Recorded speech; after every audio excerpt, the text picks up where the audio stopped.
Hello students, कैसे हैं आप सभी लोग। आई होप आप सभी बहुत बढ़िया होंगे।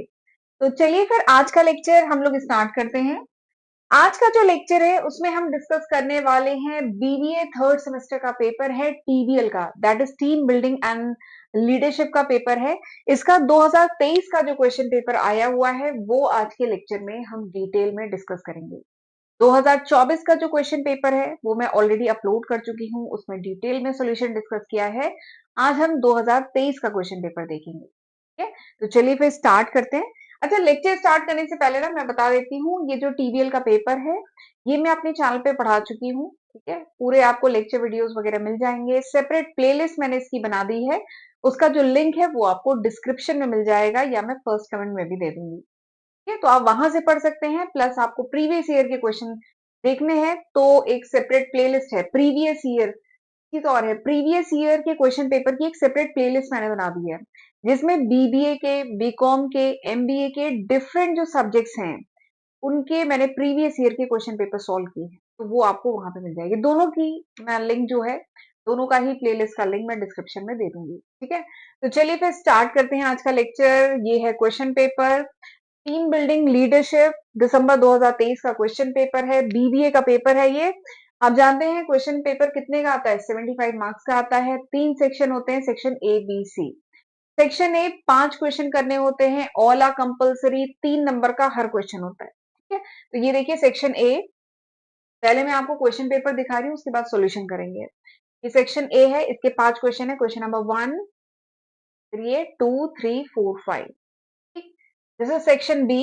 अच्छा, सेक्शन ए को 75 वर्ड्स में करना होता है, एक एक का जो लेंथ है वर्ड्स की, word limit. This is section B. Section B में 3 क्वेश्चन है, 2 करने होते हैं। 7.5 मार्क्स का हर एक क्वेश्चन होता है, 7.5 नंबर का, 200 की वर्ड लिमिट होती है। ठीक है, क्वेश्चन नंबर 6, 7 एंड ये है आपका क्वेश्चन नंबर 8। ठीक है, अब आते हैं सेक्शन सी में। डिटेल आंसर टाइप क्वेश्चन होते हैं, 5 क्वेश्चन होते हैं, 3 करने होते हैं, 15 नंबर का हर एक क्वेश्चन होता है। तो 45 मार्क्स का होता है आपका सेक्शन सी। ठीक, क्वेश्चन नंबर 9, 10, 11, 12 और ये 13। ठीक है, तो टोटल 13 क्वेश्चन होते हैं, इसमें से आपको करने होते हैं। ठीक, चलिए फिर सॉल्यूशन शुरू करते हैं। ठीक है, अब एक एक जो क्वेश्चन आए हुए हैं वो हम डिटेल में डिस्कस करते हैं। अब मैं आपको कुछ इंपॉर्टेंट टॉपिक बता देती हूँ पहले।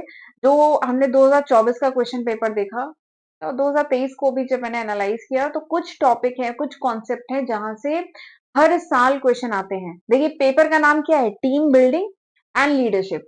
तो एक तो लीडरशिप अच्छे से पढ़ लीजिएगा, लीडरशिप क्या होती है, लीडरशिप के बेसिक फीचर्स क्या होते हैं, लीडरशिप की थ्योरीज वगैरह क्या है, ये पढ़ना है।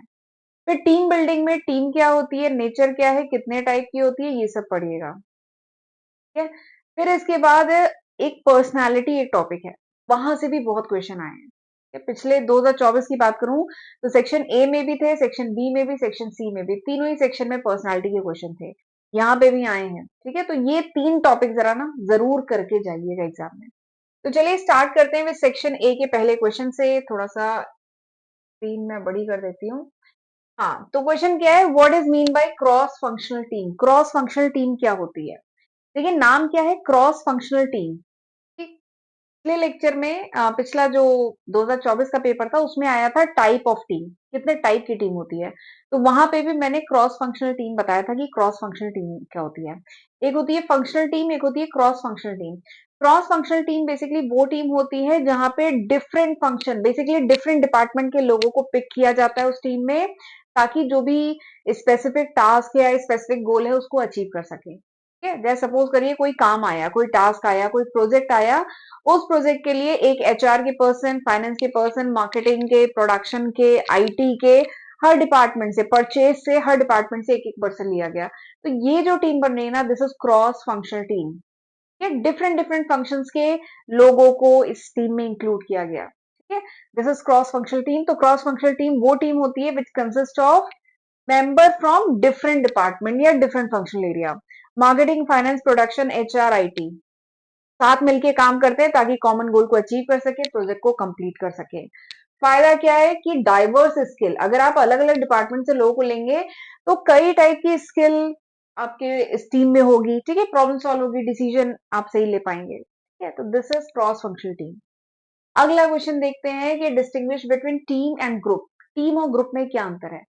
2024 में भी क्वेश्चन आया है टीम और ग्रुप के बारे में। ये कंपैरिजन बहुत पूछा जाता है, तो वहां पे भी डिटेल में डिस्कस किया था। देखिए, टीम जो होती है, टीम भी कलेक्शन ऑफ पीपल है। यहाँ पे भी लोग मिलके काम करते हैं, but the goal is common. एक टीम का गोल कॉमन होता है, पर्पस कॉमन होता है, एम कॉमन होता है। क्रिकेट की टीम है, फुटबॉल की टीम है, सबका एम कॉमन है ना, कि जीतना है, ठीक है, इतने रन से हराना है, तो कॉमन एम होता है। पर ग्रुप में ऐसा नहीं होता। एवरी इंडिविजुअल हैव डिफरेंट गोल, ठीक है। A group may not have a common गोल। ऐसा हो सकता है कि ग्रुप का कॉमन गोल ना हो, ऐसा हो सकता है ग्रुप में कि कॉमन गोल ना हो भी सकता है, नहीं भी हो सकता है। लेकिन टीम में there is a common goal, सब लोग मिलकर उस कॉमन गोल को अचीव करने के लिए काम करते हैं। Members are interdependent and coordinated. Team में मेंबर एक दूसरे पर डिपेंड करते हैं, मिलके काम करते हैं, ठीक है, एंड कोऑर्डिनेटेड होते हैं। जबकि ग्रुप में क्या होता है? ग्रुप में वर्क इंडिपेंडेंटली। ग्रुप में जो मेंबर होते हैं वो इंडिपेंडेंटली भी काम करते हैं, वो इतने ज्यादा इंटरडिपेंडेंट नहीं होते हैं। अब टीम की सक्सेस डिपेंड करती है कलेक्टिव परफॉर्मेंस से। सब मिलके काम करते हैं, सब मिलके अकाउंटेबल होते हैं, जवाबदेही सबकी बनती है, कलेक्टिव परफॉर्मेंस होती है। जबकि यहाँ पे सक्सेस डिपेंड करती है इंडिविजुअल परफॉर्मेंस पे। इस ग्रुप की सक्सेस किस पे डिपेंड करती है? इंडिविजुअल परफॉर्मेंस पे, कि वो इंडिविजुअली कितना परफॉर्म कर रहे हैं, लेकिन टीम में मिलके कितना कर रहे हैं वो है। यहाँ पे कॉपरेशन होता है, टीम में कॉपरेशन होता है, शेयर्ड रिस्पॉन्सिबिलिटी होती है, जिम्मेदारी सब मिलके लेते हैं, लेकिन यहाँ कोई जरूरी नहीं है, ये ग्रुप में जरूरी नहीं है। टीम का एग्जाम्पल क्या है? जैसे कोई प्रोजेक्ट की टीम है, तो ये टीम है। लेकिन ग्रुप का एग्जाम्पल क्या है? जैसे हमने पढ़ने के लिए कोई स्टडी ग्रुप बना लिया है, that is group. Study group है, ग्रुप स्टडी करते हैं ना, कॉलेज में होते हैं, स्कूल में होते हैं, या कॉम्पिटेटिव एग्जाम के लिए भी मैंने की है, ग्रुप स्टडी करते हैं, तो वो ग्रुप का एग्जाम्पल हो गया। आगे बढ़ते हैं, तीसरा क्वेश्चन आया, define personality.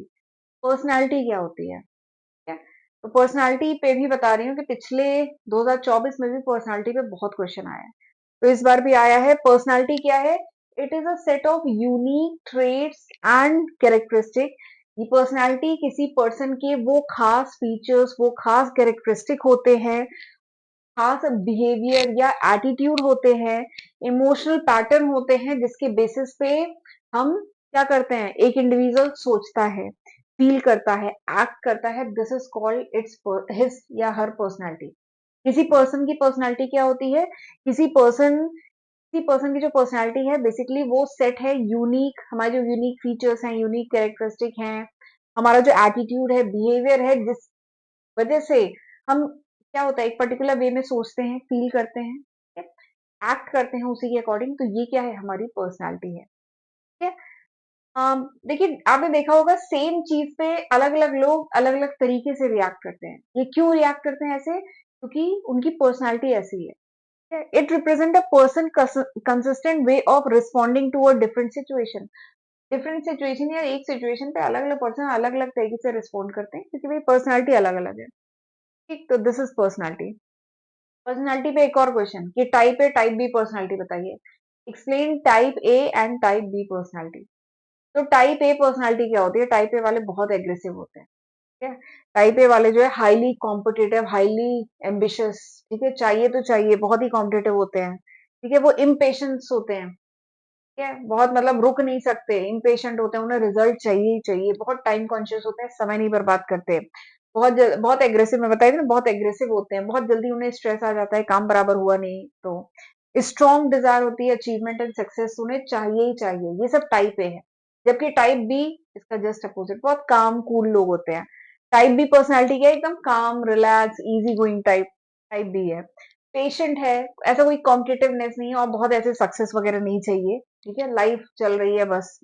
Handles stress easily, ऐसे लोग स्ट्रेस वगैरह इजली हैंडल कर लेते हैं, ठीक है। ये बैलेंस लाइफ जी रहे होते हैं, स्टीडी एंड बैलेंस लाइफ होती है, this is type B personality. तो टाइप ए टाइप बी देख रहे हैं, एकदम अपोजिट पर्सनैलिटी होती है, तो यही आपको एक्सप्लेन करना है। अगला क्वेश्चन और आखिरी क्वेश्चन सेक्शन ए का, कि what is mean by group structure. ये जो ग्रुप होता है इसका स्ट्रक्चर, ग्रुप स्ट्रक्चर मतलब क्या होता है? तो देखिए, ग्रुप का स्ट्रक्चर मतलब ग्रुप में जितने मेंबर है, ग्रुप के नॉर्म्स वगैरह क्या है, मेंबर्स के बीच में रिस्पॉन्सिबिलिटी किस तरीके से डिवाइड की गई है, ये सारी चीजें ना ग्रुप स्ट्रक्चर में आती है। Group structure basically organise pattern of relationship, role, norm and responsibilities within group, यानी एक ग्रुप में हर मेंबर का क्या रोल है, ग्रुप के कुछ नॉर्म होंगे, कुछ रूल रेगुलेशन होंगे, कुछ रिस्पॉन्सिबिलिटी बांटी गई होगी, ठीक है। तो ये सब मिलके बनता है ग्रुप स्ट्रक्चर। ग्रुप स्ट्रक्चर ये भी एक्सप्लेन करता है कि लोग एक दूसरे से किस तरीके से इंटरेक्ट करेंगे, ठीक है, हाउ मेंबर इंटरेक्ट, किस तरीके से काम डिवाइड किया गया है मेंबर के बीच में, कोई भी डिसीजन लिया जाएगा किस तरीके से लिया जाएगा, ठीक है, कुछ कंफ्लिक्ट हो जाता है तो किस तरीके से रिजोल्व किया जाएगा, ये सारी चीजें ग्रुप स्ट्रक्चर में आती है, ठीक है। ग्रुप एक यूनिट की तरह कैसे मिलके कैसे काम करेगा, ये सब चीजें ग्रुप स्ट्रक्चर में आती है, ठीक। आ जाते हैं सेक्शन बी पे। सेक्शन बी में 3 क्वेश्चन है। पहला क्वेश्चन देखते हैं। पहला क्वेश्चन क्या है, distinguish between leadership and management. Leadership पे बहुत क्वेश्चन आते हैं, लीडरशिप और मैनेजमेंट में अंतर बताइए, 7.5 नंबर का क्वेश्चन है। तो क्या दोनों सेम है क्या? नहीं, सेम नहीं है, बहुत सारे डिफरेंस है, ठीक है। लीडरशिप किस पे फोकस करता है, चलिए एक एक करके वो देखते हैं। लीडरशिप क्या है? लीडरशिप इज द, पिछले लेक्चर में तो लीडरशिप क्या होता है ये भी बहुत पूछा गया था, यहाँ पे दोनों के बीच में डिफरेंस पूछा है। Leadership is the ability to communicate, leadership is the ability to inspire. Communicate तो बाद में होता है, पहले इंस्पायर किया जाता है, सामने वाले को प्रेरणा दी जाती है, तभी तो एक लीडर के पीछे इतने फॉलोवर होते हैं, ठीक है। तो लीडरशिप क्या है? Leadership is the ability to inspire, to motivate, to communicate, ठीक है, अदर्स, ठीक है। लीडरशिप वो काबिलियत है, वो एबिलिटी है जिसके तहत लीडर क्या करता है, इन्फ्लुएंस करता है, ठीक है, अपने फॉलोवर को इन्फ्लुएंस करता है, इंस्पायर करता है, मोटिवेट करता है, कम्युनिकेट करता है, प्रॉब्लम सॉल्व करता है, डिसीजन लेता है, ये सब काम लीडर करता है, ठीक है। जबकि मैनेजमेंट में क्या ऐसा होता है, मैनेजर क्या ये सब काम करता है? मैनेजर को ये भी करना होता है, but management is about, manager जो होता है ये सब भी करता है, मैनेजर भी इंस्पायर करता है, मोटिवेट करता है, करना चाहिए उसे, ठीक है। बट मैनेजमेंट क्या होता है, but management is about planning. 5 functions of management पढ़े थे ना। Management is about planning, organising, controlling. Management में क्या होता है, मैनेजमेंट एक प्रोसेस है जिसमें प्लानिंग की जाती है, ऑर्गेनाइजिंग की जाती है, कंट्रोलिंग की जाती है रिसोर्सेज को, वो मैनेजमेंट, ठीक है। तो आपने देखा लीडरशिप और मैनेजमेंट कंप्लीटली अलग है। फिर लीडरशिप में क्या होता है, leadership focused on creating vision and motivating people. Leadership में विजन, आगे का विजन क्या है, 5 साल बाद, 10 साल बाद क्या हम करने वाले हैं उसके बारे में बात होती है, विजन क्रिएट किया जाता है, ठीक है, लोगों को मोटिवेट किया जाता है। जबकि मैनेजमेंट में क्या होता है कि जो गोल है अभी उसको अचीव करना है और प्रॉपर वेल डिफाइंड प्रोसीजर है उसको फॉलो करना है, ठीक है। तो मैनेजमेंट भी होता है। लीडरशिप में क्या होता है, देयर इज इनोवेशन। लीडरशिप में नई चीजें ट्राई की जाती है, इनोवेशन होता है, चेंज होता है। जबकि मैनेजमेंट में there are orders, manager order देता है सबऑर्डिनेट्स को कि ऐसे ऐसे काम करना है, रूल्स डिफाइन करता है, ठीक है। मैनेजमेंट में स्टेबिलिटी होती है, बहुत ज्यादा क्रिएटिविटी नहीं होती, लीडरशिप में क्रिएटिविटी है, ठीक है। अगला जो डिफरेंस है, it is based on personal influence and inspiration. Leadership personal influence पे एंड इंस्पिरेशन पे बेस्ड है। लीडरशिप में इंस्पिरेशन होती है, प्रेरणा मिलती है लीडर, तभी तो लोग फॉलो करते हैं क्योंकि हम उनसे इंस्पायर होते हैं, इंस्पिरेशन मिलती है। जबकि मैनेजमेंट में क्या होती है, management it is based on formal authority. एक मैनेजर का कहना सबऑर्डिनेट क्यों मानेगा, क्योंकि उसके पास वो अथॉरिटी है, वो ऐसी पोजीशन पे मैनेजर बैठा है कि हमें उसका कहना मानना है। पर लीडर के पास ऐसा कोई फॉर्मल अथॉरिटी पोजीशन नहीं होती है। तो जो ग्रेट महात्मा गांधी थे उनके पास ऐसी कोई पोजीशन नहीं थी, वो कोई फॉर्मल पोजीशन पे नहीं थे, बट वो उनकी सोच ऐसी थी, वो इंस्पायर करते थे, मोटिवेट करते थे, उनका विजन क्लियर था, ठीक है। तो इसलिए लोग उनको फॉलो करते थे, ठीक है। तो these are the differences between leadership and management. अगला क्वेश्चन क्या है, discuss various stages of team building. Team building के डिफरेंट स्टेजेस बताइए। तो 5, ये बहुत अच्छा क्वेश्चन है, 5 स्टेजेस होती हैं टीम बिल्डिंग के, ठीक है। 5 स्टेजेस होती हैं और ये एकदम एक जैसी, मतलब इसमें कह लीजिए राइम बनता है, तो आप आसानी से याद कर लेंगे। पहली है फॉर्मिंग, ठीक है। दूसरी है, क्या होती है अभी बताती हूँ, फॉर्मिंग, स्टॉर्मिंग, नॉर्मिंग, परफॉर्मिंग, एडजर्निंग, ठीक है। ये सिंपल सी 5 स्टेप होती हैं। सबसे पहले की बात करते हैं, सबसे पहली स्टेज होती है फॉर्मिंग। फॉर्मिंग में क्या होता है, अब ये पहले सबसे टीम बिल्डिंग कैसे होती है, सबसे पहले फॉर्मिंग यानी लोग इकट्ठा होते हैं, एक दूसरे को जानते हैं, ठीक है। फॉर्मिंग में अभी केवल इकट्ठा हो रहे हैं, ठीक है, इंट्रोड्यूस करते हैं एक दूसरे को। अभी रोल इस, जो कह लीजिए जो टीम है, अभी इसका रोल इतना क्लियर, मतलब टीम का रोल क्लियर है, अभी लोगों को इतनी क्लैरिटी नहीं है, दे आर जस्ट ज्वाइन, वो अभी फॉर्म हुए हैं, ठीक है। They try to understand the team purpose, अभी टीम का पर्पस क्या है वो सब समझने की कोशिश कर रहे हैं, ये हो रहा है फॉर्मिंग। फिर इसके बाद क्या है, दूसरा स्टेप है स्टॉर्मिंग। स्टॉर्मिंग, लोग इकट्ठा हुए हैं, देखिए हर इंडिविजुअल अलग होता है, उसकी सोच अलग होती है, आइडियाज अलग होते हैं, तो आपस में आएंगे, आइडियाज शेयर करेंगे, ठीक है, तो क्या होगा, मतभेद भी होंगे, कन्फ्लिक्ट भी होंगे, तो वही है स्टॉर्मिंग। तो स्टॉर्मिंग मतलब कन्फ्लिक्ट अराइज करेगा मेंबर के बीच में, क्योंकि आइडियाज अलग हैं, डिफरेंस है, पावर स्ट्रगल, डिसएग्रीमेंट होगा, असहमति होगी लोगों के बीच में, ठीक है। तो ये क्या है, स्टॉर्मिंग। उसके बाद नॉर्मिंग, फिर उसके बाद पहले डिफरेंसेस होते हैं, बट धीमे धीमे क्या होता है, वो डिफरेंसेस सेटल होते हैं। जब हम एक दूसरे को और अच्छे से जानने लगते हैं तो क्या होता है, वो डिफरेंसेस सेटल होते हैं, और प्लस इस टीम के कुछ नॉर्म्स पता चलेंगे कि ऐसे करना है, ऐसे नहीं करना है, चीजें पता चलेंगी, तो लोग फिर जो भी अभी तक कंफ्लिक्ट थे वो सेटल होंगे, तो वही है नॉर्मिंग। नॉर्मिंग मतलब team member start resolving conflict, team member अब अपने जो भी कंफ्लिक्ट है उसे रिजॉल्व करेंगे, ठीक है। एस्टैब्लिशिंग नॉर्म, डेवलपिंग कॉपरेशन, तो ये नॉर्मिंग। फिर उसके बाद दे स्टार्ट परफॉर्मिंग, सब कुछ समझ में आ गया, अब वो काम करना शुरू करेंगे, मिलके काम करना शुरू करेंगे, परफॉर्म करेंगे इफिशिएंटली, इफेक्टिवली, कोलैबोरेशन के साथ मिलके काम करेंगे, हाई परफॉर्मेंस होगा, ठीक है। एंड उसके बाद पांचवा स्टेप क्या है, एडजर्निंग, हो गया टास्क कंप्लीट, टीम ने जो भी टारगेट था वो अकम्प्लिश कर लिया, अब टीम डिसॉल्व हो जाएगी, वही है एडजर्निंग। The team complete the task and disband, उसके बाद अलग हो जाएंगे, एक sense of accomplishment, team member ने बहुत अच्छा काम किया, एक सेंस ऑफ अकम्प्लिशमेंट आएगा। तो ये 5 सिंपल से स्टेप होते हैं, बहुत ईज़ी है। ठीक है? अगला क्या है, distinguish between formal and informal group. Formal informal group में अंतर बताइए। ये भी बहुत पूछा जाता है। टाइप्स ऑफ, पिछले लेक्चर में भी आया है, पिछला मतलब 2024 का जो क्वेश्चन पेपर है, उसमें भी ये क्वेश्चन था, अलग तरीके से पूछा था कि टाइप ऑफ ग्रुप बताइए और उसके अंतर बताइए। तो एक होता है फॉर्मल ग्रुप, एक होता है इनफॉर्मल ग्रुप। फॉर्मल ग्रुप कौन बनाता है, मैनेजमेंट बनाता है। ठीक है, मैनेजमेंट इंटेंशनली जो ग्रुप बना रहा है, कुछ बातों को ध्यान में रख के, गोल को ध्यान में रख के जो ग्रुप बना रहा है, that is formal group.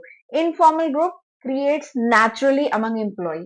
Informal group naturally हमारे बीच में बन जाता है, कुछ लोगों से हमारी ट्यूनिंग बैठती है, इंटरेस्ट बैठते हैं, मतलब मैच करते हैं, तो हम उनके साथ नहीं, फिर मतलब उनके साथ हमारी कंपैटिबिलिटी बैठती है, तो वो इससे इनफॉर्मल ग्रुप बनता है। फॉर्मल ग्रुप में जो भी रोल है, रूल्स है, स्ट्रक्चर है, वो सब डिफाइंड होता है, जबकि इनफॉर्मल ग्रुप में कोई सेट स्ट्रक्चर रोल नहीं होता है। फॉर्मल ग्रुप में, formal group is goal oriented. Formal group बनाया जाता है किसी गोल को अचीव करने के पर्पज से, ठीक है, ऑर्गेनाइजेशन के गोल को अचीव करने के पर्पज से, जबकि इनफॉर्मल ग्रुप में ऐसा कोई गोल नहीं होता है, बस ठीक है, थोड़ा सा सोशल इंटरेक्शन बढ़ेगा, उस पर्पज से ये बनाया जाता है, फ्रेंडशिप है, कॉमन इंटरेस्ट है, ठीक है, साथ में लंच करेंगे, तो इस पर्पज से फॉर्मल ग्रुप होता है। एग्जाम्पल क्या है, प्रोजेक्ट की टीम है, डिपार्टमेंट है, इसका क्या है, फ्रेंड सर्किल या लंच वाला ग्रुप है, ये सब इनफॉर्मल ग्रुप है। आ जाते हैं सेक्शन सी पे, 5 क्वेश्चन 15-15 नंबर के, हर एक 3 ही करना है केवल। सेक्शन सी में पहला क्वेश्चन क्या है, what are the barriers to the effective team building. एक अच्छी टीम बनाना है तो इसमें रुकावटें क्या क्या है, बैरियर क्या क्या है। बहुत इजी पेपर है ये, टीम बिल्डिंग एंड लीडरशिप, और ये बहुत ही जर्नल चीजें हैं, जैसे बहुत समझाने लायक नहीं, जर्नल चीजें हैं। तो जब टीम अच्छी बनानी है, हमें टीम बिल्डिंग करनी है, तो क्या क्या दिक्कतें हैं, क्या बैरियर है। सबसे पहला है पुअर कम्युनिकेशन, ठीक है। अच्छी टीम बनानी है, टीम में क्या क्या प्रॉब्लम आती है, एक तो पुअर कम्युनिकेशन, लोग आपस में कम्युनिकेट प्रॉपर नहीं कर रहे, लोगों को बातें ही पूरी नहीं पता है, मिसकम्युनिकेशन हो रहा है, तो ये एक प्रॉब्लम है, तो वही है। Lack of clear communication, misunderstanding, conflict होता है जिसकी वजह से कोऑर्डिनेशन नहीं बैठ पाता, तो ये एक प्रॉब्लम है।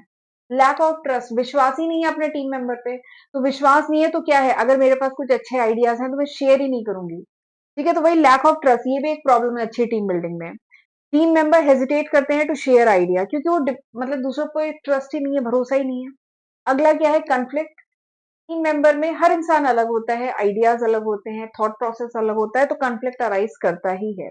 पर्सनालिटी डिफरेंस है, प्लस इतना ज्यादा कंपटीशन है, ईगो आ गया है, तो उसकी वजह से कन्फ्लिक्ट होगा, तीसरी प्रॉब्लम है। चौथी प्रॉब्लम क्या है, रोल ही डिफाइंड नहीं है इस टीम में, हमारा क्या रोल है, तुम्हारा क्या रोल है, इसका क्या रोल है, क्या रोल है, क्या रिस्पॉन्सिबिलिटी है, ये अगर डिफाइंड नहीं है तो it is a big problem. ये बैरियर है टीम बिल्डिंग में, ठीक है। अगला क्या है, इनइफेक्टिव लीडरशिप। टीम में जो ग्रुप होता है उसमें एक लीडर होता है, अगर इसकी लीडरशिप प्रॉपर नहीं है तो क्या होगा, वो लोग ढंग से उसके अंडर में काम नहीं कर पाएंगे, तो इनइफेक्टिव लीडरशिप है, या ऑटोक्रेटिक लीडरशिप है। ऑटोक्रेटिक मतलब बहुत डोमिनेंट लीडरशिप है, बस इसी की चल रही है, कुछ दूसरों से नहीं पूछना, ऑटोक्रेटिक लीडरशिप है। या वीक लीडरशिप है तो भी क्या होगा, टीम मेंबर क्या है, मोटिवेटेड फील नहीं करेंगे, काम ही नहीं होगा फिर। ठीक, अगला क्या है, रेजिस्टेंस टू चेंज। जो ग्रुप के जो मेंबर हैं, टीम बिल्डिंग की बात हो रही है ये, जो टीम बिल्डिंग है उसमें जो टीम में जो लोग हैं वो चेंज ही नहीं होना चाहते हैं, रेजिस्टेंस टू चेंज यानी चेंज ही नहीं होना चाहते हैं। ठीक, जैसे काम कर रहे थे वैसे ही करना चाहते हैं, कुछ नया ट्राई नहीं करना चाहते, तो ये भी एक प्रॉब्लम है। कल्चरल एंड पर्सनालिटी डिफरेंस, अलग अलग कल्चर के, डाइवर्स कल्चर के लोग आके इस टीम में हैं, सबकी पर्सनालिटी अलग है, तो साथ में मिलकर काम करना दिक्कत है, तो ये भी एक बैरियर है। लैक ऑफ रिसोर्सेज, रिसोर्सेज की कमी है, जो जो संसाधन चाहिए थे अच्छे से काम करने के लिए उन सब की कमी है। टूल्स नहीं है, टाइम नहीं है, सपोर्ट नहीं है, तो फिर तो भी एक बैरियर है। लो मोटिवेशन, मोटिवेशन ही नहीं है, ठीक है, वो स्ट्रगल ही कर रहे हैं, मोटिवेशन ही नहीं है लोगों में काम करने का, तो वो भी एक टीम बिल्डिंग में बैरियर है। तो these are the 9 barrier in the team building, बहुत ही जनरल बेसिक था। अगला क्वेश्चन लीडरशिप पे है। अगला क्वेश्चन एक बार पढ़ लीजिए। Describe the function and importance of leadership. Leadership के फंक्शन क्या है, यानी लीडरशिप को क्या, लीडरशिप के तहत क्या क्या करना होता है और इसकी इंपॉर्टेंस क्या है। ये काफी कुछ सिमिलर जैसी चीजें नहीं है। फंक्शन मतलब क्या क्या करना होता है, इंपॉर्टेंस क्या है, तो आप मतलब फंक्शन समझ गए तो इंपॉर्टेंस आप खुद ही लिख लेंगे। पर चलिए एक बार देखते हैं फंक्शन क्या क्या है, लीडरशिप का फंक्शन क्या क्या है। एक तो प्लानिंग एंड विजन सेटिंग, ठीक है, planning and vision setting. Leader का काम होता है आगे की प्लानिंग करना, आगे के बारे में सोचना। जब फ्रीडम फाइटिंग का जब मूवमेंट चल रहा था, तो जो उस समय के जो बड़े बड़े लीडर्स थे उन्होंने आगे के लिए क्या हुआ था, विजन तय किया था ना, कि आगे हमें इंडिपेंडेंस चाहिए, स्वतंत्रता चाहिए, तो क्या हमारा प्लान ऑफ एक्शन होगा। प्लानिंग की थी उसके रिगार्डिंग, विजन उनका क्लियर था कि कब चाहिए, कैसे चाहिए, क्या क्या करेंगे, ठीक है। तो वही एक अच्छा लीडर वही होता है। लीडरशिप के फंक्शन की बात करें तो लीडरशिप में सबसे पहले आता है विजन क्लियर होना चाहिए, सेट होना चाहिए, प्लानिंग होनी चाहिए, ठीक है। अगला क्या है, मोटिवेटिंग एम्प्लॉय। यहाँ पे मोटिवेटिंग है, अब यहाँ पे क्योंकि ऑर्गेनाइजेशन के रिस्पेक्ट में बात हो रही है तो यहाँ पे एम्प्लॉय कर दिया है। तो मोटिवेटिंग एम्प्लॉयज, एक लीडरशिप का एक काम और होता है। लीडरशिप के फंक्शन हम डिस्कस कर रहे हैं, तो दूसरा फंक्शन ये होता है कि लीडरशिप के तहत क्या होता है, एम्प्लॉयज को मोटिवेट करना, इंस्पायर करना, प्रेरणा देना, ये भी लीडरशिप में आता है। कि इंस्पायर करना, इंकरेज करना एम्प्लॉय को कि वो और अच्छा काम करे, इंथुजियास्टिकली काम करे, जोश के साथ काम करें। तीसरा क्या है, लीडरशिप में आता है कम्युनिकेट करें प्रॉपरली, ऑर्गेनाइजेशन की जो भी पॉलिसी है या जो सारी चीजें हैं ये प्रॉपरली कम्युनिकेट होना चाहिए, मेंबर्स या जो फॉलोवर है उन्हें पता तो होना चाहिए ना। तो वही अगला कम्युनिकेशन, कम्युनिकेट, जो भी गोल है, जो भी पॉलिसी है, जो भी एक्सपेक्टेशन है, that should be clearly defined, वो क्लियरली डिफाइंड होनी चाहिए। अगला क्या है, गाइडेंस। लीडरशिप में एक काम ये भी आता है, गाइडेंस एंड सुपरविजन। जो लीडर है वो अपनी टीम को प्रॉपरली गाइड करे, ये भी उसका काम है, सुपरवाइज करे, कहीं गलती हो रही है वो सब बताए, करेक्ट करे, डिसीजन ले, ठीक है, बहुत सारे इंपॉर्टेंट मैटर हैं जिस पर डिसीजन लेना है, बेस्ट डिसीजन लेना मतलब बहुत सारे ऑप्शन में से बेस्ट ऑल्टरनेटिव को चूज करना, तो डिसीजन ले, ठीक है, for the benefit of organisation. Conflict resolution, conflict तो आएंगे ही आएंगे, जब भी आप कोई अच्छा काम करते हैं दिक्कतें तो आती हैं। तो एक लीडर का काम है कि कन्फ्लिक्ट हो रहे हैं मेंबर के बीच में या बाकी कहीं कुछ भी कन्फ्लिक्ट हो रहा है उसको रिजोल्व करे, ठीक है, आगे बढ़े। डेलीगेशन यानी रिस्पॉन्सिबिलिटी, पूरा काम लीडर खुद नहीं कर सकता है, उसको कुछ काम डेलीगेट करना पड़ेगा, दूसरों की रिस्पॉन्सिबिलिटी तय करनी होगी, ठीक है। तो ये कुछ 7 फंक्शन होते हैं लीडरशिप के। अब इसकी इंपॉर्टेंस की बात करें, लीडरशिप की इंपॉर्टेंस क्या होती है, लीडरशिप की इंपॉर्टेंस क्या होती है, क्यों इंपॉर्टेंट है लीडर, या लीडरशिप किसी ऑर्गेनाइजेशन में क्यों जरूरी है। सबसे पहला है इट प्रोवाइड डायरेक्शन। लीडर नहीं होगा ना तो लोग ऐसे ऐसे बिखरे हुए से होंगे, बट लीडर क्या है, उनको एक सही डायरेक्शन देता है कि हमें जाना किस राह पे है, कैसे हम ऑर्गेनाइजेशन का गोल अचीव कर सकते हैं। तो leadership provide direction, it help the organisation in moving towards particular goal. Build team spirit, leader जो है ना टीम को इकट्ठा करके रखता है, टीम स्पिरिट बिल्ड करके रखता है, वरना लोग छितर पितर अलग अलग बिखरे रहेंगे, बट लीडर सबको साथ लेके टीम स्पिरिट बिल्ड करता है, यूनिटी लाता है, इंकरेज करता है कॉपरेशन। तीसरा क्या है, इंप्रूव एफिशिएंसी। लीडरशिप की अगली इंपॉर्टेंस है एफिशिएंसी इंप्रूव होती है जब लोग मिल के काम करेंगे, तो जिसकी जो एक्सपर्टीज है, लीडर इस तरीके से काम डेलीगेट करेगा कि जिसकी जो खास बात है, जिसकी जो एक्सपर्टीज है उसको मैक्सिमम यूटिलाइज किया जा सके, ठीक है। जैसे कोई पर्सन ए है, वो टेक्निकली बहुत साउंड है, टेक्निकल नॉलेज बहुत है। पर्सन बी है, उसकी कम्युनिकेशन बहुत अच्छी है। पर्सन सी है, उसकी कोई दूसरी स्किल है। तो जिसकी जो स्किल सेट है उसके अकॉर्डिंग उस पर्सन को काम असाइन करे, जिससे क्या होगी, इफिशिएंसी बढ़ेगी। ठीक है। अगला क्या है, इस पे मैं काफी बोल सकती हूँ बट इतना ज्यादा लिखना, मतलब साढ़े कितने नंबर का है ये, 15 नंबर का क्वेश्चन है। तो आप इसको ये बहुत जर्नल चीजें हैं, इस पे आप लिखना चाहें तो बहुत लिख सकते हैं। तो इसलिए मैं मेन मेन टॉपिक बता रही हूँ, अंदर अपना मतलब आपको हेडिंग डाल करके डिटेल में अपने हिसाब से लिखना है। अगला क्या है, facilitate change. Leadership change management में हेल्प करता है। देखिए, change is a part of nature. Change तो पार्ट ऑफ नेचर है, चेंज होगा। बिजनेस एनवायरनमेंट चेंज होता है, उसके अकॉर्डिंग ऑर्गेनाइजेशन को चेंज होना होता है, अपनी टेक्नोलॉजी को चेंज करना होता है, अपने अ, चीजों को चेंज करना होता है। जैसे आपने देखा, कोरोना के बाद से हम ऑनलाइन हो गए। और पिछले दो, पहले मैं पीपीटी पे पढ़ाती थी, पिछले 2 साल, 1 साल, इसी साल मैंने स्मार्ट बोर्ड लगवाया। इसी साल से मैं ऐसे स्मार्ट बोर्ड से पढ़ा रही हूँ। तो change is a part of life, change तो होगा। तो लीडर जो होता है ना, उसका काम है फैसिलिटेट चेंज, यानी चेंज को फैसिलिटेट करना, चेंज मैनेजमेंट में मदद करना। ये भी लीडर का काम है कि लोग आसानी से new technology, new method of working में आसानी से मोल्ड हो जाएं। अगला क्या है, इनहांस प्रोडक्टिविटी। प्रोडक्टिविटी बढ़ाना, आउटपुट बढ़ाना, कम इनपुट पे ज्यादा आउटपुट, ये सब लीडरशिप की इंपॉर्टेंस है। अगला, ensure discipline and stability. Organisation में स्टेबिलिटी बनी रहे, डिसिप्लिन में लोग काम करें, ये भी लीडर के तहत आता है। तो ये इसकी कुछ इंपॉर्टेंस थी, 6 इंपॉर्टेंस। ठीक है। बहुत बेसिक टॉपिक है, हेडिंग हेडिंग बता दी है, थोड़ा सा एक्सप्लेन मैंने कर दिया है, बाकी आप लिखेंगे। अगला क्वेश्चन भी बहुत अच्छा है कि एक good leader is not necessarily a good manager. एक अच्छा लीडर एक अच्छा मैनेजर होता है। Discuss the statement. तो बता दें, लीडरशिप वैसे भी अभी डिस्कस हुआ था, लीडरशिप अलग है, मैनेजमेंट अलग है। कोई जरूरी नहीं है कि अच्छा लीडर एक अच्छा मैनेजर हो, या एक अच्छा मैनेजर अच्छा लीडर हो, ऐसा कोई जरूरी नहीं है। ये दोनों अलग अलग चीज है। अब तो यानी क्या समझ में आ रहा है कि एक गुड लीडर और गुड मैनेजर ये दोनों अलग अलग चीजें हैं। तो क्या डिफरेंस है, ये जरा समझ लेते हैं। सबसे पहला डिफरेंस, आपको यही चीज स्टेटमेंट को डिस्कस करना है। क्वेश्चन यही है ना, डिस्कस दिस स्टेटमेंट। तो चलिए करते हैं। तो एक अच्छा लीडर कोई जरूरी नहीं है कि अच्छा मैनेजर हो, ठीक है, क्योंकि इनकी फोकस एरिया अलग है ना। लीडर का काम क्या है, लीडर का काम है लोगों को इंस्पायर करना, मोटिवेट करना। ठीक है। जबकि मैनेजर का फोकस क्या होता है, प्लानिंग, ऑर्गेनाइजिंग, कंट्रोलिंग, ताकि ऑर्गेनाइजेशन का गोल अचीव हो। ठीक है। दोनों का कह लीजिए विजन वर्सेस एग्जीक्यूशन। जो लीडर है उसका काम होता है आगे का जो विजन है, या आगे का जो लॉन्ग टर्म प्लानिंग है, वो सब क्रिएट करना, आइडियाज क्रिएट करना फ्यूचर के लिए। जबकि मैनेजर क्या करता है, जो भी प्लानिंग है उसको एग्जीक्यूशन में लाना, ये भी मैनेजर का काम होता है, प्रैक्टिकल एक्शन लेना। तो ये डिफरेंस है। तीसरा क्या है, रिस्क टेकिंग एंड स्टेबिलिटी। तो लीडर रिस्क लेने के लिए हमेशा तैयार रहता है। लीडर में क्रिएटिविटी होती है, वो नए नए तरीके अपनाता रहता है, रिस्क लेने के लिए रेडी होता है। जबकि मैनेजर क्या होता है, मैनेजर ऑर्गेनाइजेशन में एक स्टेबल सिस्टम बना रहे, वो एक पर्टिकुलर लिमिट तक ही रिस्क ले सकता है, इसके ऊपर नहीं ले सकता है। जो ऑलरेडी सेट प्रोसीजर है उन्हीं को फॉलो करके काम करता है, कराता है। ठीक है। तो मैनेजर ऐसे करता है। फॉर्मल एंड इनफॉर्मल अथॉरिटी, तो पहले ही बताया था कि लीडरशिप जो होती है उसके पास कोई फॉर्मल पोजीशन नहीं होती है, कोई अथॉरिटी, कोई अधिकार ऐसा नहीं होता है। बट उसका मतलब वो अपने कह लीजिए एबिलिटी से लोगों को इंस्पायर करता है, मोटिवेट करता है कि वो उसको फॉलो करें। ठीक है? जबकि मैनेजर के पास क्या होती है, वो अथॉरिटी, वो अधिकार, वो पोजीशन है। वो कमांड कर सकता है अपने सबऑर्डिनेट को। मैनेजर कह सकता है कि ये काम करके मुझे शाम तक देना है। तो मैनेजर जो काम करवाता है वो अपने अथॉरिटी वगैरह से करवाता है, जबकि लीडर काम करवाता है वो अपनी मतलब नहीं, अपनी काबिलियत की वजह से कराता है।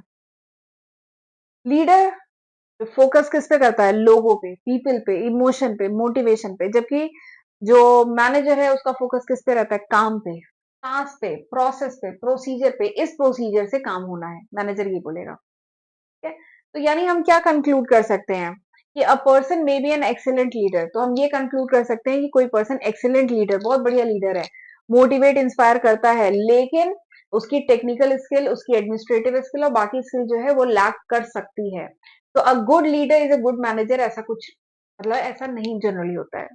मतलब ये हो भी सकता है, नहीं भी हो सकता है, कोई गारंटी नहीं है कि गुड लीडर एक गुड मैनेजर ही हो। क्या तो वही है, ये लैक कर सकता है टेक्निकल, एडमिनिस्ट्रेटिव या ऑर्गेनाइजेशन स्किल में। सिमिलरली एक गुड अच्छा manager might be efficient in operation. एक अच्छा मैनेजर ऑपरेशंस में बहुत अच्छा है, ठीक है, लेकिन वो इंस्पायर नहीं कर पा रहा, मोटिवेट नहीं कर पा रहा अपनी टीम को। वही दोनों अलग अलग चीज है। सेकेंड लास्ट क्वेश्चन पढ़ लीजिए एक बार। Discuss the nature of group in an organisation, what are the different type of group.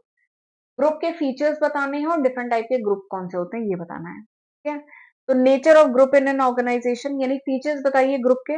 सबसे पहला क्या होता है, group is a collection of individual, लोग मिलके काम करते हैं साथ में, that is called group. Group क्या है, कलेक्शन ऑफ इंडिविजुअल, दो या दो से ज्यादा लोग इंटरेक्ट करें, साथ में काम करें। ग्रुप का दूसरा फीचर क्या है, कॉमन गोल होता है, ठीक है। They come together to achieve something. जैसे ग्रुप स्टडी करते हैं, पर्पस क्या होता है कि हम सब मिलकर पढ़ाई करेंगे, सब लोग वो कॉम्पिटेटिव एग्जाम है वो क्लियर हो जाए, ठीक है। या आप बीबीए में भी ग्रुप स्टडी करेंगे, पर्पस क्या है कि सब लोग के अच्छे नंबर आए, अलग अलग सब लोग अच्छे नंबर स्कोर करें, ठीक है।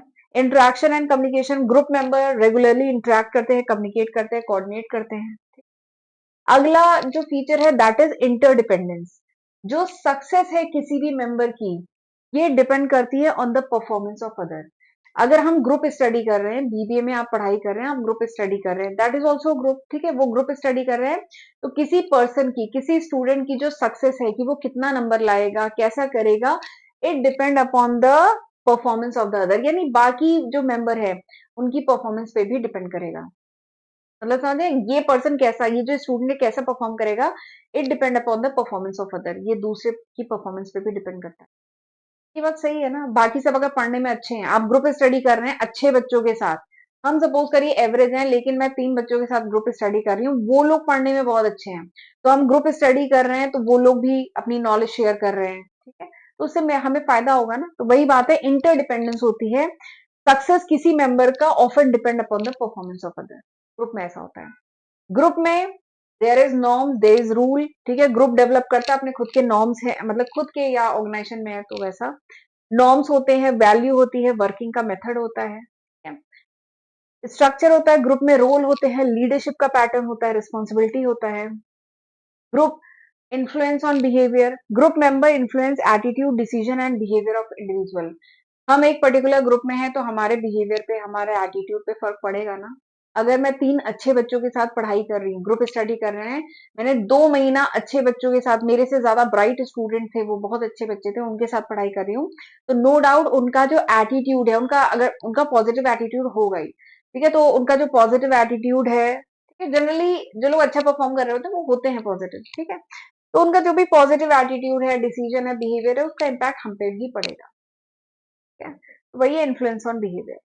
अब तो ये था ग्रुप के फीचर्स। अब ग्रुप कितने टाइप के होते हैं, 2 टाइप के होते हैं, फॉर्मल एंड इनफॉर्मल ग्रुप, अभी डिस्कस हुआ था। फॉर्मल ग्रुप मैनेजमेंट बनाता है, इंटेंशनली बनाता है टास्क को कंप्लीट करने के लिए। फॉर्मल ग्रुप 2 टाइप का होता है, command group, task group. Command group क्या होता है, फॉर्म बाय ऑर्गेनाइजेशनल हायरार्की, मतलब डिपार्टमेंट से पर्सन लिए और वो ग्रुप बनाया, that is command group, hierarchy के हिसाब से बनता है। जबकि टास्क ग्रुप क्या होता है, किसी पर्टिकुलर टास्क को करने के लिए, created for the specific task या स्पेसिफिक प्रोजेक्ट के लिए जो ग्रुप बने, वो टास्क ग्रुप होता है। जबकि इनफॉर्मल ग्रुप क्या होता है, यानी इनफॉर्मल ग्रुप नेचुरली बन जाता है, हमारे इंटरेस्ट के बेसिस पे, हमारी लाइकिंग डिसलाइकिंग के बेसिस पे जो बन जाता है। ऑफिस में नहीं, कुछ लोगों के साथ हमारी ज्यादा अच्छी कंपैटिबिलिटी बन जाती है, या आप लोग कॉलेज में होंगे, कुछ आपके फ्रेंड्स बन जाते हैं, ग्रुप बन जाता है ना, तो वो क्या है, वो नेचुरल ग्रुप होता है, ठीक है। वो personal relationship, common interest, social need के अकॉर्डिंग बन जाता है। इसमें भी 2 टाइप के होते हैं, एक होता है इंटरेस्ट ग्रुप, एक होता है फ्रेंडशिप ग्रुप। इंटरेस्ट ग्रुप क्योंकि हमारे शायद इंटरेस्ट एक जैसे हैं, दोनों को मूवी देखना पसंद है, दोनों को घूमना पसंद है, तो इंटरेस्ट ग्रुप के हिसाब से भी ग्रुप बन जाते हैं। फ्रेंडशिप ग्रुप यानी सेम लाइकिंग है, फ्रेंडशिप है, उसके कारण ग्रुप बन जाता है। ये था पूरा ग्रुप।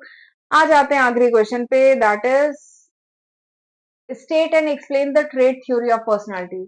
पर्सनालिटी की थ्योरी है ट्रेड थ्योरी, उसके बारे में डिटेल में आपको एक्सप्लेन करना है, आखिरी क्वेश्चन है। तो देखिए ट्रेड थ्योरी क्या कहती है, ट्रेड थ्योरी, ट्रेड मतलब होता है लक्षण, ठीक है। तो ट्रेड थ्योरी पर्सनालिटी की क्या कहती है कि personality is made up of, personality किस चीज से मिलके बनती है, personality is made up of stable consistent character, called traits. हमारी जो पर्सनालिटी है ये ट्रेट से मिलके बनी है, मतलब हमारे जो भी कंसिस्टेंट कैरेक्टरिस्टिक है, ठीक है, जो भी फीचर्स है उससे मिलके बनी है। And it influence how a person behave across different situation. हम डिफरेंट सिचुएशन में किस तरीके से बिहेव करते हैं ये हमारे ट्रेड्स पे डिपेंड करता है, और हमारे ट्रेड से ही हमारी पर्सनालिटी बनी हुई है। ठीक है, ट्रेड्स क्या क्या हो सकते हैं, जैसे honesty, confidence, shininess shyness sorry aggressiveness, sociability, ये हमारे क्या है ट्रेड्स हैं, एंड इन्हीं ट्रेड से मिलकर हमारी पर्सनालिटी बनती है। अब कुछ खास बातें हैं ट्रेड थ्योरी की। सबसे पहली खास बात ट्रेड थ्योरी की है कि पर्सनालिटी इज स्टेबल। बताया था ना, ऐसा नहीं होगा कि आज मेरी अलग पर्सनालिटी है कल अलग होगी, ऐसा नहीं है। Personality is stable. Long term में जरूर पर्सनालिटी चेंज होती है, क्या हम सीखते हैं, उसके साथ हमारी पर्सनालिटी चेंज होती है। हम अपने नेचर में, अपने बिहेवियर में जो निगेटिव चीजें अगर उन्हें हटाएं तो पर्सनालिटी चेंज होती है। जो हटाते हैं नेगेटिव चीजों को, हटाते हैं पॉजिटिव चीजें अपनाते हैं, तो उसके अकॉर्डिंग पर्सनालिटी चेंज होती है। बट देखिए लिखा है रिलेटिवली कांस्टेंट ओवर टाइम। फिलहाल अभी शॉर्ट ड्यूरेशन में पर्सनालिटी एक जैसी होती है, स्टेबल होती है। Traits are universal. जो लक्षण होते हैं ट्रेट्स वो यूनिवर्सल होते हैं, सब में होते हैं, बस उसकी डिग्री ऊपर नीचे होती है। लोग ज्यादा ऑनेस्ट होते हैं, कुछ लोग कम ऑनेस्ट होते हैं, ठीक है। तो all human possess certain traits, लेकिन उनमें डिग्री अलग अलग होती है। अगला फीचर क्या है, प्रिडिक्टेबल बिहेवियर। ट्रेट्स, जो ट्रेट्स होते हैं ना उससे हम बिहेवियर प्रोडक्ट कर सकते हैं किसी पर्सन का, किसी इंप्लॉय का। अगर उसमें ये ट्रेट है यानी उसका जो मतलब बिहेवियर होगा वो इस टाइप का होगा, बिहेव इन इस तरीके से बिहेव करेगा इस सिचुएशन में। अगला क्या है, मेजरेबल। जो ट्रेट्स होते हैं दीज आर मेजरेबल। साइकोलॉजी में बहुत सारे टेस्ट हैं जिसके बेसिस पे ट्रेट्स को मेजर भी किया जाता है। तो ये चार इंपॉर्टेंट फीचर हो गए ट्रेट थ्योरी के। अब कुछ ट्रेट मॉडल हैं, दो फेमस ट्रेट मॉडल हैं जिसके बारे में जानेंगे। पहला क्या है, पहला है गॉर्डन ऑलपॉट ट्रेट थ्योरी। दो मॉडल है, एक है ओशियन मॉडल जिसे बिग फाइव पर्सनालिटी ट्रेट कहा जाता है, ओशियन मॉडल। और दूसरा है दूसरा नहीं, ये वाला पहला है, ये दूसरा है।